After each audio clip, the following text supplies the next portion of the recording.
జర్నలిస్టుల సంక్షేమానికి ప్రభుత్వం కట్టుబడి ఉందని ప్రభుత్వ విప్ ఎమ్మెల్యే అడ్లూరి లక్ష్మణ్ కుమార్ అన్నారు.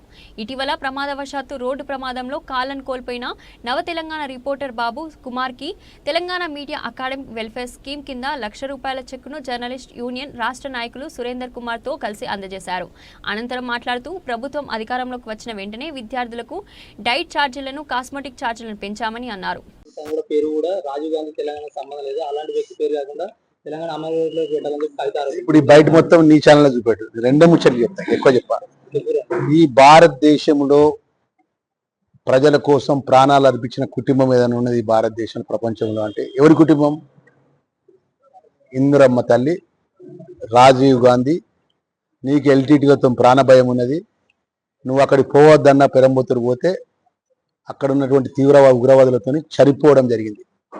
చనిపోయిన తర్వాత సోనియమ్మ తల్లికి భారతదేశంలో ప్రధానమంత్రి అవకాశం వచ్చి ప్రధానమంత్రి అవకాశం చేయమన్నా కూడా చేయకుండా, రాహుల్ గాంధీ కూడా ప్రధానమంత్రి అవకాశం వచ్చినా చేయకుండా ఈ దేశం కోసం ప్రాణాలు అర్పించే కుటుంబము ఇందిరమ్మ తల్లి, రాజీవ్ గాంధీ, ఈరోజు సోనియమ్మ తల్లి, తెలంగాణ తల్లి, రాహుల్ గాంధీ. ఆటి కుటుంబం గురించి మాట్లాడే స్థాయి మనది. నువ్వు లిక్కరు రాని నువ్వు మాట్లాడతట్ల తల్లి మాట్లాడితే విలువల కలిసి మాట్లాడాలి. రాజీవ్ గాంధీ గురించి మాట్లాడే స్థాయి మీది కాదమ్మా. రాజీవ్ గాంధీ పేరు తీసే ఉచ్చారణ కూడా ఇది కానే కాదు. ఆ రాజీవ్ గాంధీ ఏదైతే ఉందో సోనియమ్మ తల్లి తెలంగాణ ఇచ్చింది కాబట్టి నీ తండ్రి ముఖ్యమంత్రి అయ్యాడు, నువ్వు ఎంపీ అయినావు, నువ్వు ఎమ్మెల్సీ అయినావు. ఇలా జాగృతి అని పెట్టినావు. జాగృతి ముందు నీ ఆస్తులు ఎంత, జాగృతి తర్వాత నీ ఆస్తులు ఎంత తీయమంటావు బయటికి? అది పోతే పెద్దగా ఉంటుంది. నువ్వు మాట్లాడకు చెల్లె, దయచేసి అంత దూరం మాట్లాడకు. ఫస్ట్ ఆ లిక్కర్కి సంబంధించిన సమస్య పరిష్కారం చేసుకో. అలా నిర్దోషాన్ని బయటికి రా, బయటకు వచ్చినాక అప్పుడు మాట్లాడతావు. నీకు ఏది పడితే ఏది నాలుక ఉన్నది కానీ చెప్పి ఏది పడుతుంది నేను కూడా మాట్లాడలేను. మా సోదరిమణి, ఉద్యమకారులు కూతురు, మేము గౌరవిస్తాం మా సోదరిమణి కాబట్టి. కానీ ఆ మాట రాజీవ్ గాంధీ పేరు మాట్లాడాల్సిన అవసరం లేదు. ఏదైతే అదే పేదవాళ్ళకు సంబంధించినటువంటి ఏదైనా 5 లక్షల లోను మొత్తం తెలంగాణ రాష్ట్ర 10 సంవత్సరాల రాజ్యం వెళ్ళినప్పుడు నువ్వు ఇచ్చి, నువ్వు జయశంకర్ గారి పేరు పెట్టుకున్నా, లేకపోతే ఇంకా కేసీఆర్ పేరు పెట్టుకున్నా మేము కాదన్నావా? నువ్వు కేసీఆర్ కిట్లు ఎందుకు ఇస్తాను మేము అంటానమ్మా? అట్లే కదా. రాజీవ్ గాంధీ అనేది భారతదేశం కోసము ప్రాణాలు అర్పించినటువంటి నాయకుడు. ఆయన పేరు పెట్టుకోవడం అనేది గర్వంగా మనం అనుకోవాలి. ఇక మా నాయనకు నోటీస్ ఇస్తే తెలంగాణ ప్రజలందరూ నోటీసులు ఇస్తాయంటే, ఇప్పుడు మీరు చేసిన పాపాలకు, మీరు చేసిన కమిషన్లకు, మీరు చేసిన కాళేశ్వరం కూలేశ్వరం దానికి మన నిర్దోషులం అని చెప్పి రేపు ఆ నోటీసులకు రిప్లై ఇచ్చి మీరు ప్రూవ్ చేసుకోండి. ఎందుకు భయపడతాను? గుమ్మడికాయ బోధాలు అనుకుంటున్నావు అంటే నువ్వు రాత్రి పార్టీ జాగృతి కార్యాలయం ఎందుకు పూజ చేసినావు? నీ తండ్రి కొడుకు అరెస్ట్ అయితే, అన్న అరెస్ట్ అయితే పోయి దర్శ చేసుకొని కూర్చున్నాం చేసినావు వాడ మొదలదా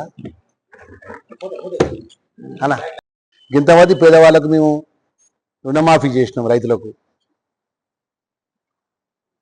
ధర్మపురి దైవ క్షేత్రం పవిత్రమైన గోదావరి తీరాన ఆశ్రమం ఏర్పాటు చేసుకొని యాగాలు యజ్ఞాలు చేసి 2014లో హెలికాప్టర్ గాలి మోటార్ మీద వచ్చి ధర్మపురి జూనియర్ కాలేజ్ మైదానంలో దిగి 500 కోట్ల రూపాయలు ఇస్తా అన్నాడు నరసింహస్వామి దేవాలయానికి.